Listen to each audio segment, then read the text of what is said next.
কর্মরত কমিশনার বেনজির সাহেব উনি কিন্তু বলেছিল যে আমাদের কি অস্ত্র দেওয়া হয়েছে হাডুডু খেলার জন্য।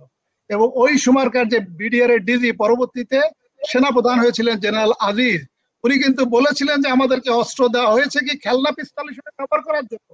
তো তাহলে আপনি একটা গণতান্ত্রিক আন্দোলনের জন্য আপনি অস্ত্র ব্যবহার করতে সম্পন্ন বোধ করছেন না, ওয়ারাজ আপনার সশস্ত্র সংগঠন তারা আপনার উপর আক্রমণ করছে, আপনি গুলি চালাচ্ছেন না, আপনি কোনো প্রতিরোধ করছেন না, কোনো হতাহতের কোনো ঘটনা আমরা দেখছি না, আপনি তাদেরকে অস্ত্র দিয়ে দিচ্ছেন। তো এটিতে কি ওই বার্তা দিচ্ছে? আর আমাদের শান্তি চুক্তি হওয়ার পরে তাহলে কার পরামর্শে সেনাবাহিনী এখান থেকে উইথড্র করা হলো? আর সেনাবাহিনী যদি উইথড্র হয়ে থাকে তারপরে যেহেতু আবার এখানে অশান্তি তৈরি হচ্ছে, তাহলে আমার যে গোয়েন্দা সংস্থা বা আমাদের যে গোয়েন্দা সংস্থা police, answer, rapid action battalion এবং সেনাবাহিনীও ওখানে কর্মরত আছে, তাহলে তারা কেন এটা ব্যর্থ হলো যে এখানে কেএনএফ সংগঠিত হচ্ছে এবং এই ধরনের আক্রমণ হতে পারে? আপনি যেমনটি প্রশ্ন করলেন যে এত বড় একটি ঘটনা ঘটে গেল, কিন্তু আমাদের গোয়েন্দা সংস্থা বা পুলিশ বা ওইখানে যারা আইন শৃঙ্খলার সাথে জড়িত আছে তারা বিষয়টি জানলো না কেন? এটি তো আসলে নতুন কোনো ঘটনা না, এটা আমাদের বাংলাদেশের একটা নিত্য নৈমিত্তিক ঘটনা। কোন একটা ঘটনা ঘটে যায় তখন এটা নিয়ে চুলচেরা বিশ্লেষণ করে, কিছু অপারেশন হয়, কিছু লোককে আটক করে, কিছু মানুষকে হয়রানি করে, এরপরে 2-4-5 দিন যায়, 1-2 সপ্তাহ যায়, এরপরে আবার এটা স্থগিত হয়ে যায়। আপনার কি খেয়াল আছে কিছুদিন আগে আপনার বেইলি রোডে যে মর্মান্তিক আগুনের ঘটনাটা ঘটলো, অনেক লোক মারা গেল, এরপরে দেখেন ইমিডিয়েট পরপর কিন্তু পুলিশ অপারেশনে গেল, রাজুক থেকে অপারেশনে আসা গেল, খাদ্য ডিপার্টমেন্ট থেকে অপারেশনে গেল, যে অবৈধভাবে যে সমস্ত রেস্টুরেন্ট গুলো করা হয়েছে অনুমতি ছাড়া সেইগুলো তাদেরকে বন্ধ করা হলো এবং সেখানে যারা কর্মরত আছে, শ্রমিক যারা কর্মরত আছে ইনোসেন্ট, তাদেরকে আটক করা হলো এবং মালিক পক্ষকে আটক করা হলো। এটি আমাদের বাংলাদেশের একটা গতানুগতিক বৈশিষ্ট্য এবং বিশেষ করে গত 15 বছরে এইটি একটি ইনস্টিটিউশনাল ফর্মে রূপ নিয়েছে। ইনস্টিটিউশনাল ফর্মে একটা রূপ নিয়েছে। এদের কাছে কোনো ইনফরমেশন থাকে না, ইন্টেলিজেন্স থাকে না, শুধুমাত্র কোনো একটা ঘটনা ঘটে গেলে শুধু আইওয়াশ অ্যাটেনশন ডাইভার্ট করার জন্য এবং মানুষের মনোজগৎটা একটু সাময়িকভাবে বিচ্ছিন্ন করার জন্য তারা they are doing the same thing for the last 15 years. যদিও আগের সরকারগুলো করতো, কিন্তু গত 15 বছরে এটি ইনস্টিটিউশনাল ফর্মে রূপ নিয়েছে। আর আরেকটি কথা হচ্ছে, যেমন খুবই দুঃখজনক ঘটনা, আমি ভেবেছিলাম যে জেনারেল ইব্রাহিম স্যার এই কথাগুলো হয়তো বলবে, তো আমি আশা করি আমি এখন যে আলোচনাটা করব আমার পরে আমি জেনারেল ইব্রাহিম স্যারের কাছ থেকে এই জবাবগুলো আমি চাচ্ছি, বা আমাদের জনগণ এটি চাচ্ছে, যেহেতু উনি ওইখানে দীর্ঘ সময় ধরে জব করেছেন এবং এই পাহাড়ি এলাকার যে অশান্তি এই বিষয়ে ওনার যেহেতু লেখা বই আছে, স্টাডি আছে, গবেষণা আছে। আমার প্রথম যে প্রশ্নটা হচ্ছে যে আপনি যেমনটি বললেন যে আমাদের ইন্টেলিজেন্স অর্গানাইজেশন কি করলো, বা তাদের কাছে এই ধরনের কোনো তথ্য থাকলো না কেন যে এই ধরনের ঘটনা ঘটাতে পারে বা ঘটতে যাচ্ছে, বা আগাম কোনো সংবাদ তারা পেলো না কেন, যেটা পায় না আমাদের বিডিআর এর যে ইনসিডেন্টে হলো, বিডিআর এর 57 জন অফিসার মারা গেল, সেখানেও কিন্তু আগাম কোনো সতর্ক বার্তা সরকারকে দেয় নাই বা বিডিআর এর ঊর্ধ্বতন কর্মকর্তাকে দেওয়া হয়নি। এখন আমার প্রশ্নটা হচ্ছে যে এই ধরনের একটা ঘটনা ঘটলো, আমি যেহেতু পুলিশ ব্যাকগ্রাউন্ডের লোক, আমি 28 বছর আমার চাকরি হলো ইনভেস্টিগেশন, এবং আমাদের কাজ হলো সন্দেহ করা। মানে কোনো একটা ঘটনা ঘটলে কিন্তু আমরা পুলিশ ম্যান হিসেবে আমাদের 99% আমরা কিন্তু চিন্তা করি নেগেটিভলি, 1% চিন্তা করি পজিটিভলি, কারণ এটা আমাদের চাকরির একটা বৈশিষ্ট্য এবং ইনভেস্টিগেশন করতে করতে আমরা সবাইকে একটা সন্দেহজনক ভাবে দেখি। এখন আমার প্রশ্নটা হচ্ছে যে যে এখানে এখানে এখানে যে অপারেশনটা হয়েছে আপনার কেএনএফ এর নেতৃত্বে, নাথান বমের নেতৃত্বে যে অপারেশনটা করা হয়েছে, ওখানে আমরা পত্রিকায় দেখছি যে ওখানে 2 কোটি টাকা ভোল্ট থেকে নিয়ে যাওয়া হয়েছে, যদিও পরবর্তীতে সিআইডি বলেছে ভোল্ট থেকে 2 লক্ষ টাকা আত্মসাৎ হয় নাই। এবং আপনার আপনার গত সপ্তাহে মঙ্গলবার রাত 9টায় আপনার রুমা বাজারে সোনালী ব্যাংকে ডাকাতি হলো এবং ওই যে মসজিদ থেকে ইমামকে ধরে আনা হলো। এটি একটা ঘটনা ঘটলো, কিন্তু এরপরেও আমার আইন শৃঙ্খলা বাহিনী, police, answer, rapid action battalion এখানে সতর্কতা হলো না। তার ইমিডিয়েট পরের দিন 83 কিলোমিটার দূরে যে থানচি উপজেলাতে দুইটি ব্যাংকে দুপুরবেলা ডাকাতি হলো, কৃষি ব্যাংক এবং সোনালী ব্যাংক। এখন প্রশ্নটা হচ্ছে, এবং পত্রিকায় যেটা আমরা দেখছি যে প্রথম যখন ডাকাতিটা হলো সেখানে 14টি অস্ত্র কেড়ে নেওয়া হয়েছে, এবং 14টি অস্ত্রের ভিতর 2টি স্বয়ংক্রিয় অস্ত্র আছে, সাব মেশিন গান, যেটা হয়তো হাসিনা আক্তার, আপনি এবং পলাশ হয়তো আপনারা এটা ওই বুঝবেন না, বাট আমাদের ইব্রাহিম স্যার যেহেতু সেনাবাহিনীর লোক, উনি ওই ভালো বুঝবেন। ওই যে ভালো বুঝবেন মানে অবশ্যই বুঝবেন উনি, যে সাব মেশিন গান একটা স্বয়ংক্রিয় অস্ত্র, এবং এখানে একটা ট্রিগার চাপলে এখানে এখানে ওই যে ম্যাগাজিনে প্রায় 30 রাউন্ডের মতো গুলি থাকে। একটা ট্রিগার চাপলে 1 সেকেন্ডে 3 থেকে 5টা গুলি বেরিয়ে যায়। তাহলে 2টি স্বয়ংক্রিয় অস্ত্র কেড়ে নিল, সহ 14টা অস্ত্র কেড়ে নিল। আমার পুলিশ বাহিনী বা আনসার বাহিনী কিন্তু কোনো প্রতিরোধ করে নাই, এবং কোনো প্রকার হতাহতের কোনো ঘটনা ঘটে নাই। তার মানে কেএনএফ এর মানে কেউ হতাহত হয় নাই, পুলিশের পক্ষ থেকেও হতাহত হয় নাই। তারপরে এরকম একটা ঘটনা ঘটলো, আইন শৃঙ্খলা বাহিনী অ্যালার্ট হয়ে গেল, সতর্ক হয়ে গেল।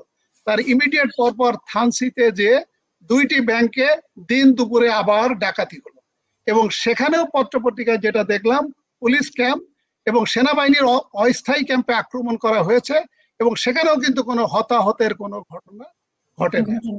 এটিতে মানে এই বিষয়টিতে আমাদের কি বার্তা দেয় বা আমরা কি বার্তা পাই? আর আরেকটি যেটা হচ্ছে যে যে মানে যেখানে কেএনএফ এর সদস্যরা মসজিদে ঢুকে গেল, আমাদের তো 92% বা 90% হলো মুসলিম, সেখানে সেখানে নামাজরত অবস্থায়, তারাবি নামাজরত অবস্থায় একজন ব্যাংক ম্যানেজারকে ধরে আনছে এবং মসজিদের ভিতর জুতা পায়ে হাঁটছে।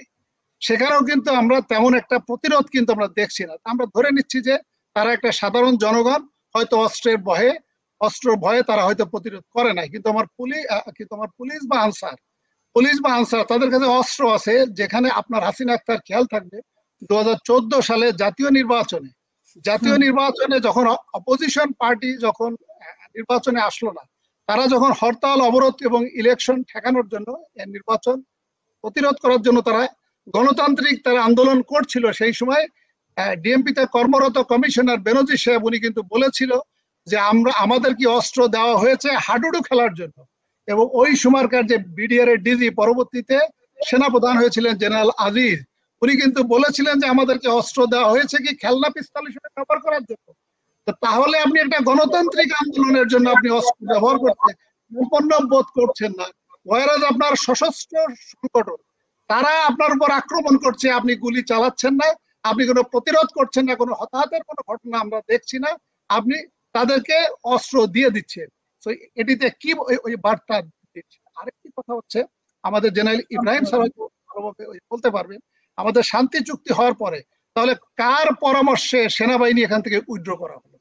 আর সেনাবাহিনী যদি উইথড্র হয়ে থাকে, তারপরে যেহেতু আবার এখানে অশান্তি তৈরি হচ্ছে, তাহলে আমার যে গোয়েন্দা সংস্থা বা আমাদের যে গোয়েন্দা সংস্থা, police, answer, rapid action battalion এবং সেনাবাহিনীও ওখানে কর্মরত আছে, তাহলে তারা কেন এটা ব্যর্থ হলো যে এখানে কেএনএফ সংগঠিত হচ্ছে এবং এই ধরনের আক্রমণ হতে পারে? আর আরেকটি হচ্ছে যে এর ইমিডিয়েট পরপর ম্যানেজারকে উদ্ধার করা হয়েছে, সেখানে বলা হচ্ছে যে 15 লক্ষ টাকা সমঝোতার মাধ্যমে তাকে উদ্ধার করা হয়েছে।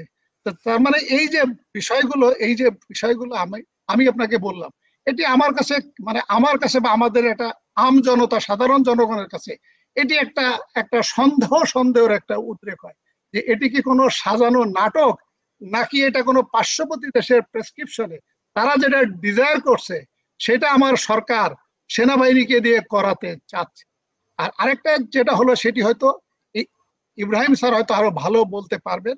এবং আমি যেটা পত্রপত্রিকা আমার কাছে যে জিওপলিটিক্যাল যে বিষয়টা, সেটা হলো আমাদের কুমিল্লার পাশে হলো ত্রিপুরা, বান্দরবনের সাথে ওই যে মিজোরামের পরে মণিপুর এবং মণিপুরের পরে ওই যে নাগাল্যান্ড, ওই যে মিজোরাম এবং ওই নাগাল্যান্ড। এখন মিজোরামের সাথে বান্দরবনের সম্পর্ক আছে, এবং এর আগে আমরা যেগুলো পত্রপত্রিকা সোশ্যাল মিডিয়াতে দেখেছি যে ভারতের মিজোরাম থেকে এদেরকে ট্রেনিং দেওয়া হতো, এবং মূলত তাদেরকে ট্রেনিং দেওয়া হতো উলফার এগেনস্টে ব্যবহার করার জন্য, এবং আমাদের যে পাহাড়ি গোষ্ঠী তারা যে স্বাধীনতার জন্য আন্দোলন করছে এবং 3টি হিল ডিস্ট্রিক্ট নিয়ে তারা একটা স্বাধীন রাষ্ট্র চায়, সেই বিষয়ে ভারত কিন্তু প্রত্যক্ষ এবং পরোক্ষভাবে সহযোগিতা করে গিয়েছে। এর আগের একটা চ্যানেলে আমি টক শোতে ছিলাম, সেখানে সেখানে এক ভদ্রলোক, সে সম্ভবত উনি আওয়ামী নেতা, ওই যে মুজিবুর রহমান, উনি উনি ওই যে বলেছেন যে ওখানে জেএসএস এর 4000 যোদ্ধাকে মিজোরামে ভারতের পক্ষ থেকে ট্রেনিং দেওয়া হয়েছে। এই মুহূর্তে হাসিনা আক্তার ভারতের ভারতের যে মিজোরামে কালাদান মাল্টি মডেল প্রজেক্টে $4 বিলিয়ন ইনভেস্টমেন্ট আছে, $4 বিলিয়ন। এবং এই মুহূর্তে মায়ানমারের যে আরাকান আর্মি, মানে বিদ্রোহী আর্মি, তারা কিন্তু অলমোস্ট আরাকান দখল করে নিয়েছে। এবং এবং মায়ানমারের যে সেনাবাহিনী, তাদের অনেক জায়গা যা সময়ের ব্যাপার তারা পরাস্ত হওয়ার ক্ষেত্রে। এখন আরাকানের যদি মায়ানমার সেনাবাহিনী যদি সম্পূর্ণরূপে পরাস্ত হয় এবং আরাকান যদি একটা স্বাধীন রাষ্ট্র হিসেবে আবির্ভূত হয়, তাহলে সবচেয়ে কে লাভবান হবে, কে ক্ষতিগ্রস্ত হবে? এখানে এখানে আমেরিকার হচ্ছে ডাইরেক্ট ইন্টারেস্ট, এবং আমেরিকা এই সংক্রান্তে আরাকান যাতে স্বাধীন হয়, একটা স্বাধীন রাষ্ট্র হয়, সেই ক্ষেত্রে আমেরিকা তার পার্লামেন্টে তার আইন পাশ করেছে, বার্মা অ্যাক্ট 2021, এবং অপোজিশন যে আর্মি, সে অপোজিশন আর্মি তারা একটা প্রবাসী গভর্নমেন্ট ক্রিয়েট করেছে, এনইউজি, ন্যাশনাল ইউনিটি গভর্নমেন্ট। আমাদের বাংলাদেশে মুক্তিযুদ্ধের সময় যেমন প্রবাসী গভর্নমেন্ট ছিল, এনইউজি গঠন করা হয়েছে, এবং এই এনইউজি কে অর্থ দিয়ে সহায়তা করা হচ্ছে, অস্ত্র দিয়ে সহায়তা করা হচ্ছে, ডিপ্লোম্যাটিক্যালি সহায়তা করা হচ্ছে। এবং এনইউজির প্রত্যেকটা অলমোস্ট পশ্চিমা দেশের প্রত্যেকটা দেশে কিন্তু তাদের ডিপ্লোম্যাটিক অফিস আছে। তাহলে এখানে আমেরিকার যে 100% ইন্টারেস্ট আছে, এটি আপনাকে বুঝতে হবে। চায়নার ইন্টারেস্টটা কি? চায়নার ইন্টারেস্ট হচ্ছে, চায়না ডাবল গেম প্লে করছে। চায়না বার্মা বা মায়ানমার যে সেনাবাহিনীকে সমর্থন করছে, চায়না যেটা ভাবছে, এটা চায়নারও একটা বৈশিষ্ট্য, যে চায়না সাধারণত দেখে, যেমন বাংলাদেশের ক্ষেত্রে চায়নার সাথে আওয়ামী লীগের সম্পর্ক কোনো সময় ভালো ছিল না, এখনো পর্যন্ত কিন্তু আওয়ামী লীগের সাথে তার সম্পর্ক ভালো না, তাদের সাথে সম্পর্ক হচ্ছে এনটি আওয়ামী লীগ বা বিএনপির সাথে। বাট আপনি যদি দেখেন 2018 সাল থেকেও চায়না কিন্তু আওয়ামী লীগের সমর্থন করে যাচ্ছে। কেন? কারণ কারণ চায়না যখন দেখলো 2018 সালে বিএনপি অসহায় আত্মসমর্পণ করে তারা নির্বাচনে যাচ্ছে, এবং তারা একটা পাতানো নির্বাচনে যাচ্ছে, এই ক্ষেত্রে চায়না আওয়ামী লীগের সাথে ভালো সম্পর্ক করার জন্য ওই সময় কিন্তু 1000 কোটি টাকার একটা স্পিড মানি দিয়েছিল, যাতে প্রশাসনকে টাকা দিয়ে ইলেকশনটা উতরে আসতে পারে। একইভাবে তারা কিন্তু 2024 সালেও কিন্তু সমর্থন করেছে। এটা কেন করেছে? যেহেতু বিএনপি বা অপোজিশন রাজনৈতিক দল শেখ হাসিনাকে ক্ষমতাচ্যুত করতে পারছে না, এই কারণে চায়নার যে সমস্ত ইনভেস্টমেন্ট গুলো বাংলাদেশে আছে এবং জিওপলিটিক্যাল ইন্টারেস্ট গুলো আছে, সেটি যাতে হ্যাম্পার না হয়। একইভাবে চায়না মায়ানমারেও করছে। আরাকানে চায়নার একটা হিউজ ইনভেস্টমেন্ট আছে। রোহিঙ্গাদের যে বিতাড়িত করা হয়েছে, বিতরণের পরে এই জায়গাগুলো দখল করে চায়না ইকোনমিক করিডর বা ইকোনমিক জোন প্রতিষ্ঠা করেছে।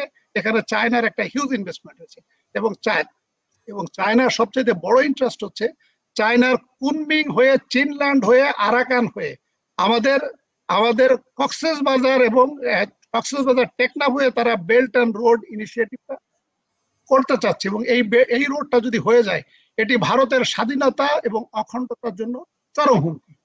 এখন ভারতের ইন্টারেস্টটা কি? ভারতের ইন্টারেস্টটা কি? ভারত যে কারণে এদেরকে সহায়তা করেছিল, এখন কিন্তু ভারতের ইন্টারেস্টটা কিন্তু ভিন্ন। ভারতের ইন্টারেস্টটা হচ্ছে এই মুহূর্তে আরাকানের বিরোধী আর্মি যারা আছে, বিরোধী দল যারা আছে, তারা যাতে কোনোভাবে সাকসেসফুল না হয়। যদি সাকসেসফুল হয়, তাহলে সেই ক্ষেত্রে আরাকানের বিদ্রোহী আর্মি এই মুহূর্তে আপনার পালাতুয়া দখল করে নিয়েছে, ঘুমঘুম দখল করে নিয়েছে, তমরু দখল করে নিয়েছে। ওই ক্ষেত্রে কালাদান মাল্টি মডেল প্রজেক্ট, সেটিও কিন্তু তাদের নিয়ন্ত্রণে চলে যেতে পারে। এক্ষেত্রে আমার প্রশ্নটা হচ্ছে, আমি নিশ্চিত না, এটা আমি জেনারেল ইব্রাহিম স্যারের কাছে প্রশ্ন রাখতে চাচ্ছি, যে এটি কি, বিষয়টা কি এমন যে এখন ভারতের যে চাওয়া পাওয়া, এটি একটা অজুহাত এনে বা কেএনএফ কে দমন করার নামে আপনি সেনাবাহিনীকে অপারেশনে আনার জন্য জনগণের কাছ থেকে একটা বৈধতা নিতে চাচ্ছেন কিনা, নিয়ে আলটিমেটলি কেএনএফ দমন বা কেএনএফ কে ধরার নামে আপনি কি আলটিমেটলি আমার বাংলাদেশ সেনাবাহিনীকে মায়ানমারের বিদ্রোহীদের সাথে যুদ্ধে জড়িয়ে যাচ্ছে কিনা, সেটি হয়তো সময় বলে দিবে। এবং এটি যদি হয়, তাহলে এটি অনাকাঙ্ক্ষিত, এটি জনগণ কখনো এটি আশা করে না, এটি কল্পনা করে না। কারণ মায়ানমারের যে বিদ্রোহী আর্মি, তারা কিন্তু বাংলাদেশ সরকারকে ইতোমধ্যে প্রস্তাব দিয়েছে যে তারা যদি উইন করে, তাহলে রোহিঙ্গা 13 লক্ষ তারা ফেরত নিয়ে যাবে। তাহলে যদি আমার সেনাবাহিনী বা বাংলাদেশ যদি মায়ানমারের বিদ্রোহীদের সাথে, বিদ্রোহীদের এগেনস্টে যুদ্ধ করে, তাহলে আপনি ভারতের স্বার্থ রক্ষা করবেন। আমার বাংলাদেশে যে রোহিঙ্গা 13 লক্ষ আছে, তাহলে আরো রোহিঙ্গা কিন্তু এখানে চলে আসবে। সেই ক্ষেত্রে আমাদের কিন্তু আরো বেশি বাড়তি ঝামেলা।